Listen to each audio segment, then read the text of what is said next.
Hello everybody, how are you? Welcome. Are you guys ready for an amazing story today? An amazing show? I hope so. I'm ready to give one. Okay, so the first thing I like to do is show you something unique, something really special in the neighborhood that I live in. That's because I live in a place called Mitzvah Yericho here in Eretz Yisrael, in a really special place. And today is a beautiful day, and it's a really great day to show you something special. So I would love to show you something really special that I think this is the only place in the world that probably has it. Do you guys see how we've talked about the mountains behind me, right? And behind them, you could see even bigger mountains. But what's between my porch and the mountains over there? What do you think? Should we go look? Let's go look. I'm going to take the camera with me, and we're going to go look. You guys ready to see? Watch this. This is a pretty cool place. Okay, look at this. Do you guys see? It's like a whole valley over here with a road in between that goes all the way to that new neighborhood and goes all the way over there and snakes around. So, what is this whole valley here? Well, let me tell you.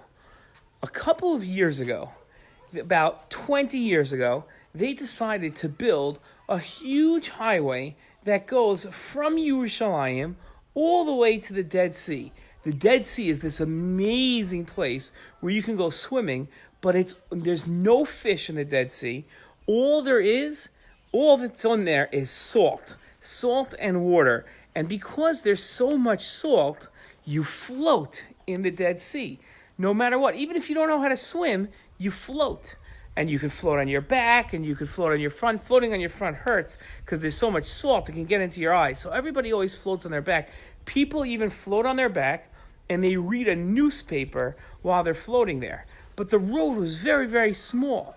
So they decided to make the highway much bigger, a huge highway that could have thousands of cars drive on it. And every day, thousands of cars drive on the highway now.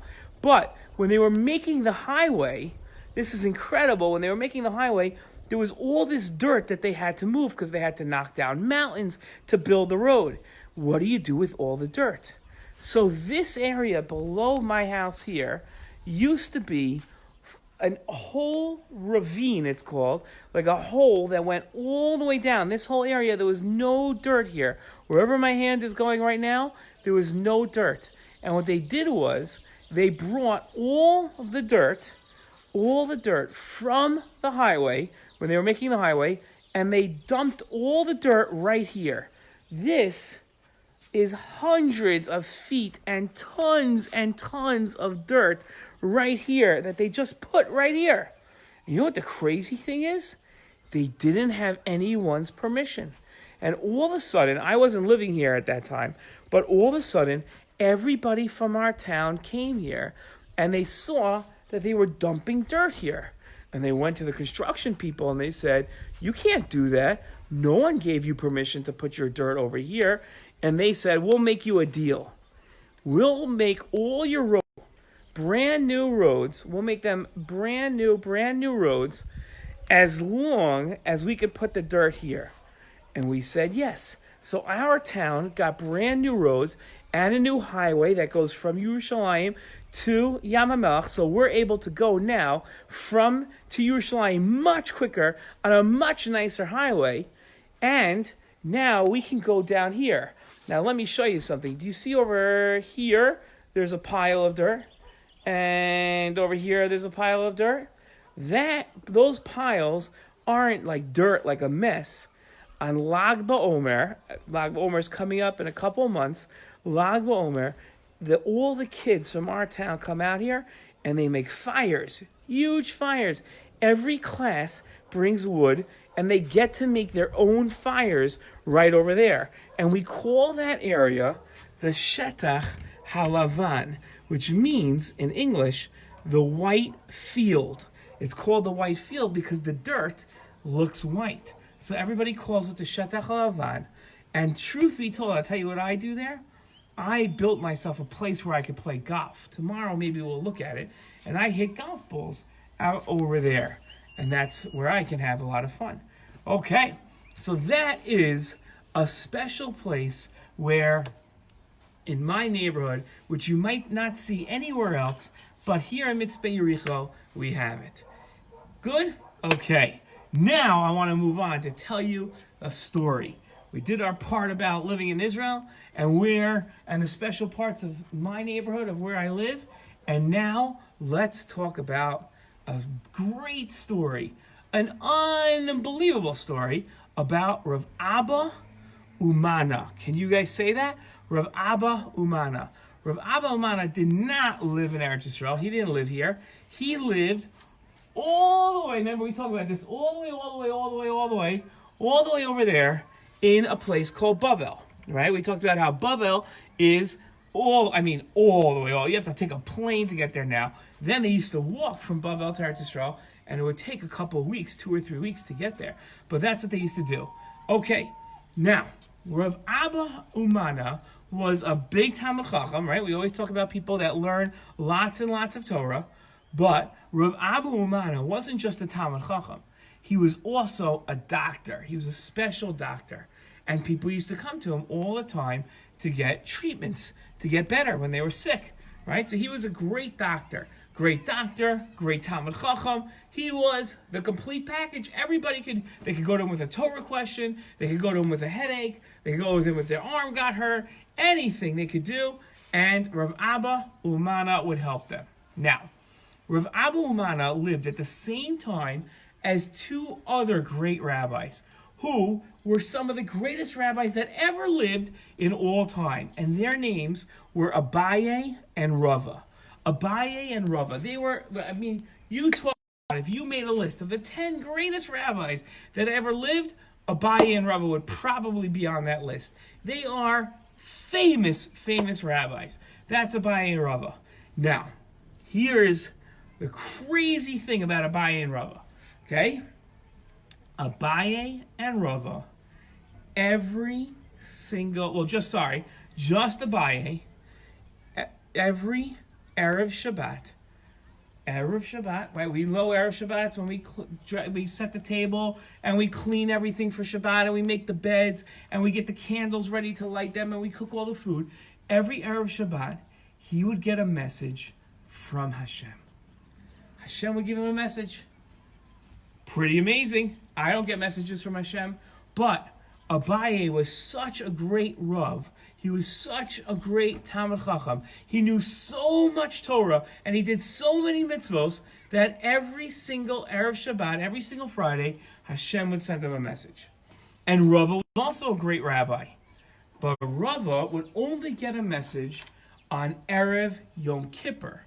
On Erev Yom Kippur, Rava would get a message. Do you remember what Yom Kippur is?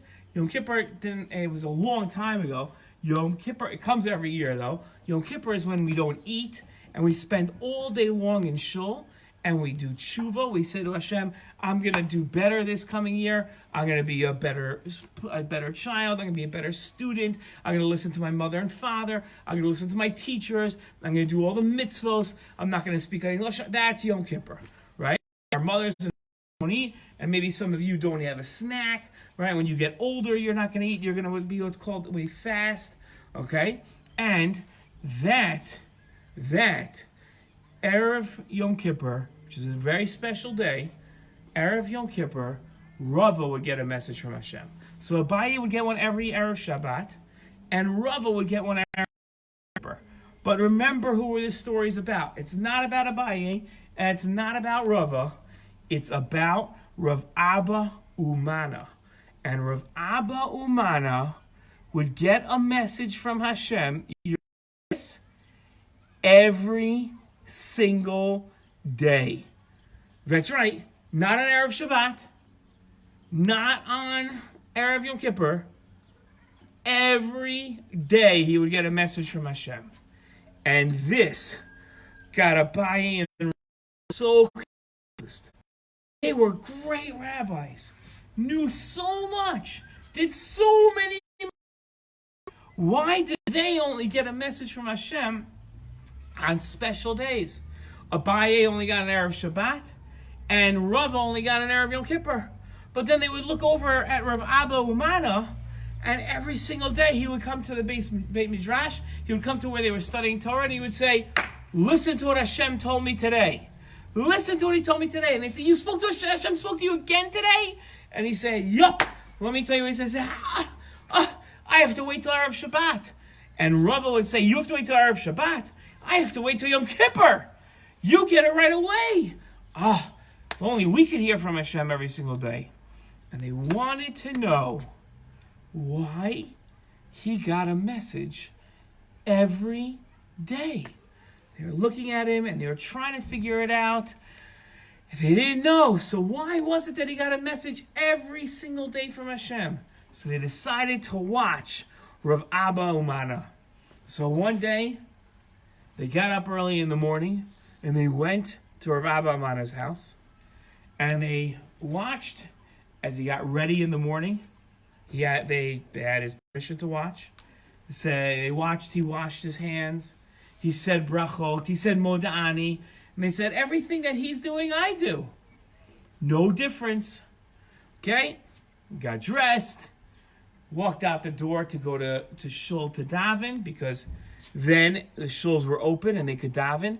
And he went to shul to daven, and they davened, and they all davened the same way, with kavanah and meaning, and they loved davening, and they davened slowly, and they said every word carefully, and they bowed the right way, and they took their steps back from Shemona Esrei the right way, and they did everything the exact same way. He said it can't be davening. And then it was time to learn Torah.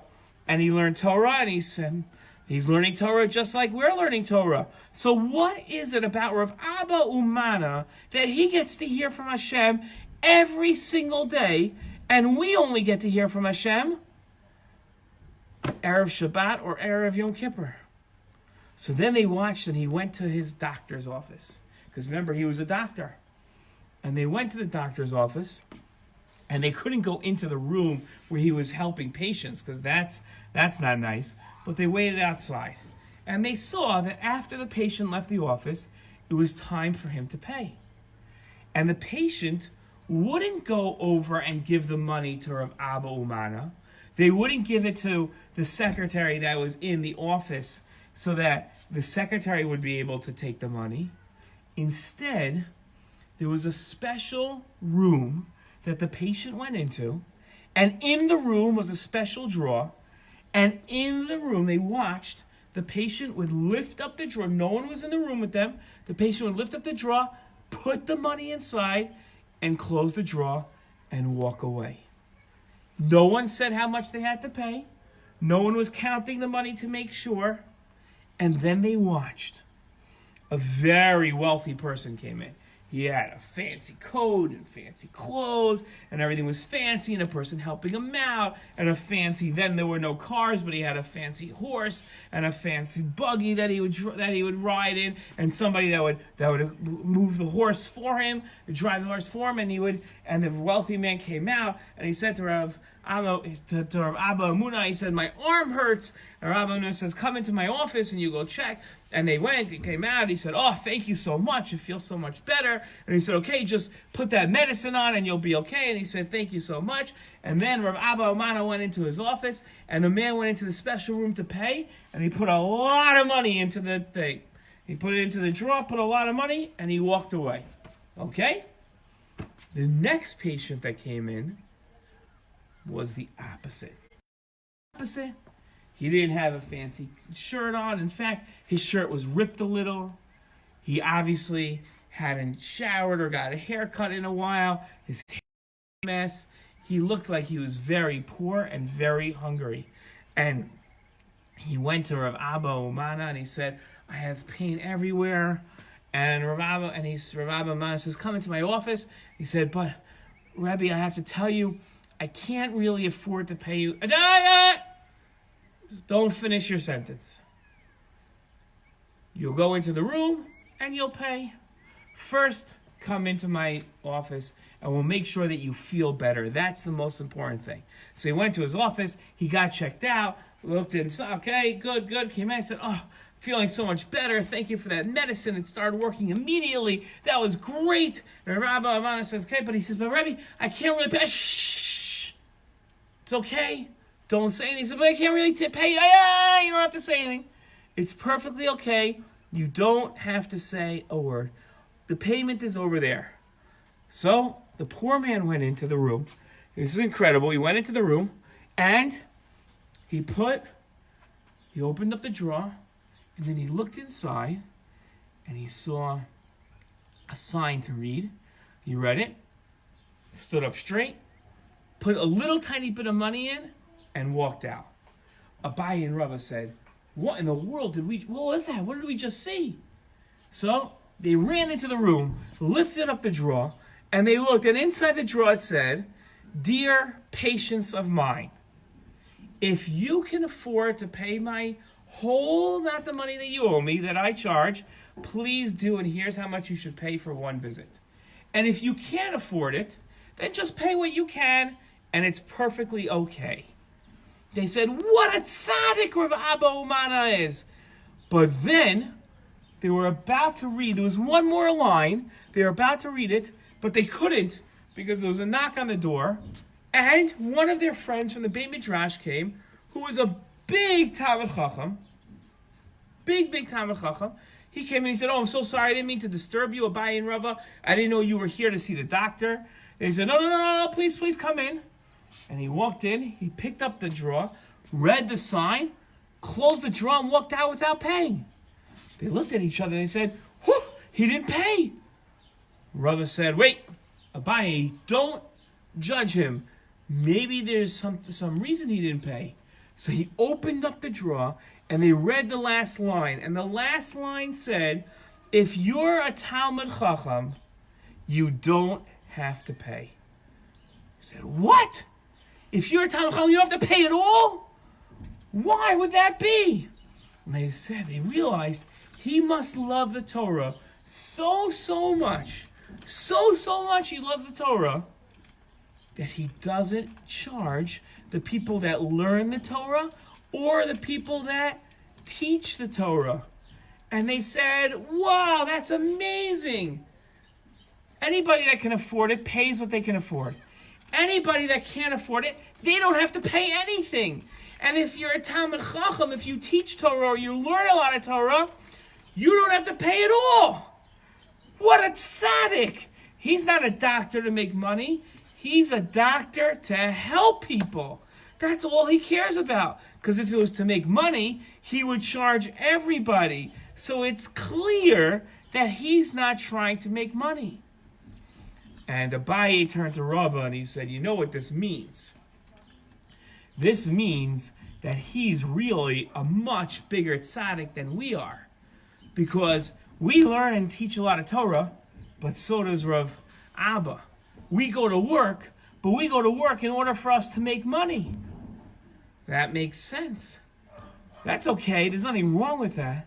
But Rav Abba Umana goes to work in order to help people. And that must mean he's a huge tzaddik. He's such a big tzaddik. That makes sense that Hashem talks to him every single day. Every single day. That makes so much sense. And that's why we get to listen to Hashem. Hashem talks to us, but he talks to me once a week, and he talks to you on Erev Yom Kippur. Because we're okay, we learn a lot of Torah, but you're a real tzaddik. That's amazing. And from that point on, they would give a lot of kavod to Rav Abba Umana. Okay, was that a great story? That was an amazing, amazing story. Now it's time, with that great story. And by the way, wait, don't go anywhere yet. What's the lesson from that story? What do we learn from that story? I'll tell you what it teaches us. It teaches us that we should be as helpful as we can to as many people as we can for as much as we can, and we shouldn't think to ourselves, what's this person going to do for me? We should want to help them, because that's really what someone that follows the Torah, that's what they do. They try to help as many people as they can. Just like Rav Abba Umana wanted to make sure that he could help as many people get better. Okay, I got a special surprise for you. I want to show you something that I have. Remember yesterday we looked at a stucco box? Today, I have a special show and tell to show you. You ready? Here we go. This is a special show and tell. This is it. You ready? It's a special sitter. Now I'll tell you why this sitter is so special. This sitter is over 100 years old. 100 years old. Where does it come from? It comes from the Army of the United States of America. Over 100 years ago, there were a lot of people that had to go to a big war. It was called World War I. And in World War I, this was amazing. In World War I, there was the Army gave out, this is the Army and the Navy, gave out a sitter to all the Jewish soldiers. And it had Hebrew in it, and it had English in it, in case you didn't understand the words, like a lot of our siddurim do have today also. You guys see? And this sitter belonged to somebody. Look what it says here. Private Morris Jacobson. And Morris Jacobson was a private, that's the lowest rank in the Army, from the 3rd Corps, the Artillery Park, in the medical detachment. He would help people get better. And this sitter I got as a gift from a friend of mine who wasn't even Jewish, but he loves praying to Hashem. And he said, I know, Rabbi, I found this in a store, and I know that you love praying to Hashem also, so you should have this sitter. Now, I don't use this sitter because it's very, very special. So I don't want to use it and because it might get ripped. So I keep it on my shelf in a special place that I can see it. Do you see? But it's always a good idea to have a special sitter. A lot of us have a special sitter from when we got our sitter in our sitter party, or our mora got a sitter, or maybe our parents or grandparents got us a sitter, and those are our special sitters. Do you see? Let me show you one more time my special sitter. Okay, and that's today's show and tell item. And now, I have a special guest for you. Do you remember every day I bring out one of my children? It's a good thing I have 6 children. Every single day I bring out one of my children. Today, I'm going to bring out my 5th child. This is my daughter, Tova. Hello. Tova, are you 10 years old? No. Are you 18 years old? I'm not 18. Not 18. Are you... How old do you guys think she is? Can't hear you. What do you say to them, Tova? I say Tova is 17. I'm not 17. No, that was our other daughter, Gila, who came out. Tova, are you 14? I am not 14. Not 14 either. She's not 16, not 17, not 18, and not 10.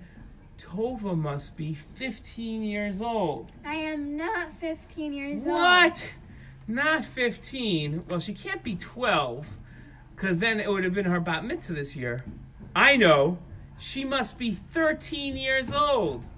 I am 13 years She is. old. Tova, do you have a question for us today? I do have a question for you guys today. What's your question, Tova? So my question is like this. I see so many people in the world got the coronavirus, even Jewish people. And so many people are dying from the coronavirus. And I wanted to know what I can do so that the people won't die, and what I can do so that I won't get the coronavirus and my family won't get the coronavirus. Okay, well, first of all, Tova, you should know that not that many people are dying. It's not that bad, but people are getting sick, and we have to be very careful that we don't get sick. That's very important. So here's how we make sure we don't get sick. We make sure that as much as possible, we don't touch other people from outside our family. We have to stand like this far away from people, but if they're from our family, it's okay. But if they're not from our family, this far away, and we have to be very careful that we always wash our hands, and we always put on soap, and we don't wash them just quickly like regular. We have to wash them very, very carefully for a long time. We have to make sure to wash our hands, and very important, Tova, We have to make sure that we don't go where there are a lot of people, and we don't go near old people, because old people get sick very easily, and we want to make sure that they don't get sick and they stay healthy. So that's how we can make sure. But Tova, do you know, we talked about this a couple of times on other shows. You don't have to be scared of getting sick, because as long as you're careful, it's okay. So you don't really have to be that scared about getting sick. We just have to make sure that we wash our hands and we follow all the rules that our parents and our teachers and what the doctors tell us to make sure that we don't get sick. That's why, Tova, a lot of the schools are closed and a lot of the shuls are closed, okay? To make sure that we don't get sick, we don't catch the virus from somebody, and we don't give the virus to somebody else. Good? Okay. Guys, that's our show for today. I hope you enjoyed, and I hope you'll come back tomorrow. Shalom to all.